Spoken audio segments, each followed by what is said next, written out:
Mister Ranganath, నిన్ను కోర్టుకి ఈడుస్తా. Aditya constructions మూసీని కబ్జా చేస్తున్నదని గతంలో మీరే లెటర్ రాసి ఇప్పుడు నన్ను బదనాం చేస్తారా? తెలంగాణ జాగృతి అధ్యక్షురాలు కవిత. ఈ వ్యవహారంలో నేను చేసిన ధర్నాపై తప్పుడు సమాచారంతో ఎక్స్లో వీడియోలు పెడతారా? ఆ వీడియోలను వెంటనే డిలీట్ చేయకపోతే మీపై పరువు నష్టం దావా వేస్తా. హైడ్రా కమిషనర్ రంగనాథ్కు వార్నింగ్ అంటూ చూస్తున్నాం. ఇక తెలంగాణ జాగృతి అధ్యక్షురాలు కవిత గారు రంగనాథ్కి మాత్రం గట్టి వార్నింగ్ ఇచ్చింది. మామూలు వార్నింగ్ వేయలే. ఆదిత్య కన్స్ట్రక్షన్స్ ఆమె ఫోటోలు కూడా ముందర పెట్టింది, ఆమె ఎవిడెన్స్ కూడా ముందర పెట్టింది. సో దీన్ని కూల్చే దమ్మున్నదా నీకు అని చెప్పి రంగనాథ్ మొత్తం అన్నీ కూడా ఏం చేస్తున్నావు నువ్వు రంగనాథ్ అని చెప్పి, నువ్వు ఇట్లనే నా మీద తప్పుడు వార్తలు రాసుకుంటూ ఎక్స్లో వీడియోలు పెట్టినావు.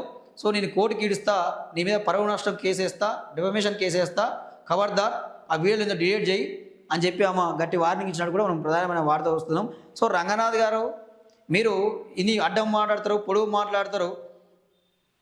ఫాతిమా కాలేజీ కూల్చే దమ్ము మీకు ఉన్నదా? తిరుపతి రెడ్డి ఇల్లు కూల్చే మీకు దమ్ము ఉన్నదా? దమ్ము మీకు ఉన్నదా? ఎఫ్టీఎల్ పరిధిలో ఉన్నాయి కదా అవన్నీ కూడా, అవి కూల్చే దమ్ము మీకు లేదు. మళ్ళీ మీరు ఎందుకండి ఇక పోయి పేద ఇళ్ళ మీద బుల్డోజర్లు పెడతారు, పేద ఇళ్ళు ఊలగొడతారు, మళ్ళీ మీరు మాట్లాడతారు. ఇక ఆయన ఏమంటుండే, ఇక మానవత్వం అటుగా కాలేజీ పిల్లలు ఉన్నారు, నాకు మానవత్వం అడ్డొస్తుందని చెప్తున్నావు. రంగనాథ్ సిగ్గుండా అలా మాట్లాడుతున్నందుకు ఏం మాట్లాడుతున్నావు నువ్వు? మరి పేద ప్రజలు, దిక్కుతోచని ప్రజలు, వాళ్ళకు ఉన్నది ఒకటే ఒక గూడు. ఆ గూడు చెదరగొడితే వాళ్ళు ఎక్కడ పోవాలి? ఏడ బతకాలా? ఆ మూసల పది రావాలనా? అంటే ఆ పేదవాళ్ళకి నోరు లేదని, వాళ్ళ దిక్కు మాట్లాడే నాయకులు లేడని, అడిగేవాళ్ళు లేడని, దిక్కు లేడని చెప్పి మళ్ళీ ఆదివారం పోయి కూలుస్తారు వీళ్ళు. ఆదివారాలు శనివారాలు పోయి కూలుస్తారు. ఇది వీళ్ళ పని.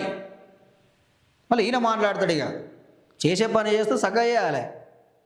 అంటే మీకు ఇక మీరు ఒక టార్గెట్ పెట్టుకొని ఫలానా గులగొట్టాలి, ఫలానా బిల్డింగ్ గులగొట్టాలి, ఫలానా ఏరియాలో ల్యాండ్ ఎక్కువ ఉంది అది గులగొట్టాలి, దాని రేట్ ఎక్కువ ఉంది. సో ఇవన్నీ స్కెచ్ చేసుకొని గులగొడతారు. అందరికీ అర్థమవుతూనే ఉంది మీ ముచ్చట్లు ఏందో, మీ ప్రభుత్వ కథ ఏందో, నువ్వు చేస్తున్నది ఏందో.